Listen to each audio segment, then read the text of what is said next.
Allahabad high court ने कहा कि जो एफआईआर है और जो एविडेंसेस हैं वो सही नहीं है और उनको बरी कर दिया। इससे उठकर एक और सवाल आता है कि किसी की तो हत्या हुई, और अगर किसी की हत्या हुई है तो किसी ने तो कत्ल किया होगा, और अगर किसी ने कत्ल किया और इन्होंने नहीं किया तो किसने किया, और अगर उन्होंने किया तो फिर इन्हें छोड़ा क्यों गया, और अगर इन्होंने नहीं किया तो 42 साल तक इन्हें कोर्ट के दरवाजों पर भटकना क्यों पड़ा। क्या ये इंसाफ है? कल्पना कीजिए, एक आदमी 42 साल तक अदालतों के चक्कर लगाते रहता है इस उम्मीद में कि उसे न्याय मिले, और न्याय मिलता कब है? जब वो 100 साल की उम्र का हो जाता है। जी हाँ, कुछ ही दिन पहले एक खबर आई है, आप लोगों ने पढ़ा होगा अखबार में, प्रयागराज इलाहाबाद से, जहां एक आदमी पर 42 साल के लंबे कानूनी संघर्ष के बाद इलाहाबाद हाई कोर्ट ने उसे बरी किया।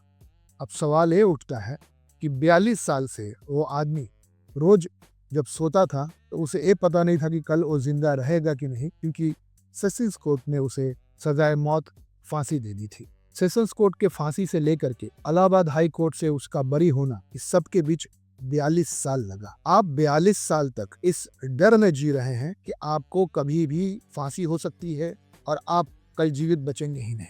इलाहाबाद हाई कोर्ट ने कहा कि जो एफआईआर है और जो एविडेंसेस हैं वो सही नहीं है और उनको बरी कर दिया। इससे उठकर एक और सवाल आता है कि किसी की तो हत्या हुई, और अगर किसी की हत्या हुई है तो किसी ने तो कत्ल किया होगा, और अगर किसी ने कत्ल किया और इन्होंने नहीं किया तो किसने किया, और अगर उन्होंने किया तो फिर इन्हें छोड़ा क्यों गया, और अगर इन्होंने नहीं किया तो 42 साल तक इन्हें कोर्ट के दरवाजों पर भटकना क्यों पड़ा। क्या ये इंसाफ है? आर्टिकल 21 हमारे संविधान का कहता है कि nobody can be deprived of his life and liberty except according to the procedure established by law. एक ऐसा प्रोसीजर है जो इंसाफ, और वो भी अधूरा इंसाफ देने में 42 साल लगा देता है। मेरा सवाल ये है कि अगर ये सब गलतियां थी तो 42 साल पहले क्यों नहीं दिखी। अब दूसरे मामले पर आते हैं। मीडिया में छपी रिपोर्ट के मुताबिक आप लोगों ने देखा होगा कि 2016 से 2025 तक अलग अलग मामलों में सेशंस कोर्ट ने 1310 लोगों को फांसी की सजा दी। उनमें से सिर्फ 70 सजाओं को हाई कोर्ट ने बरकरार रखा और सुप्रीम कोर्ट ने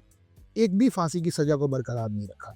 मैं यहाँ पे इस बात पर बहस नहीं कर रहा हूँ कि फांसी की सजा देनी चाहिए या नहीं देनी चाहिए। मैं इस बात पे सोच रहा हूँ और आप सबसे पूछ रहा हूँ और आप सबको सोचने पे मजबूर कर रहा हूँ कि अगर इन सारे 1310 केसेस में सुप्रीम कोर्ट को लगा कि फांसी की सजा देना सही नहीं है और सेशंस कोर्ट को लगा कि हाँ फांसी की सजा देना सही है, तो क्यों उन लोगों को फांसी की सजा दी गई? क्या सेशंस कोर्ट किसी हड़बड़ी में था?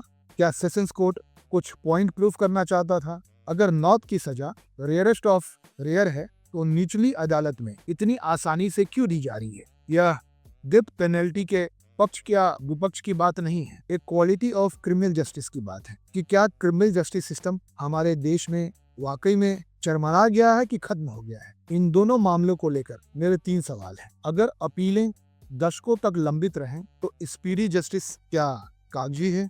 जब डेथ पेनल्टी जैसे मामलों में करेक्शन रेट इतना ज्यादा है तो क्या सेशंस कोर्ट द्वारा दी हुई सजा, उसकी गुणवत्ता क्या है? और तीसरा और आखिरी सवाल, गलती की कीमत कौन चुकाता है, आरोपी, पीड़ित या समाज का भरोसा? अगर आप मानते हैं कि न्यायिक सुधार, केस मैनेजमेंट, प्रोसिक्यूशन अकाउंटेबिलिटी और ट्रायल लेवल पर गंभीर चर्चा होनी चाहिए तो ये वीडियो शेयर करें और कमेंट में बताएं कि सबसे जरूरी सुधार आपके अनुसार क्या है। धन्यवाद।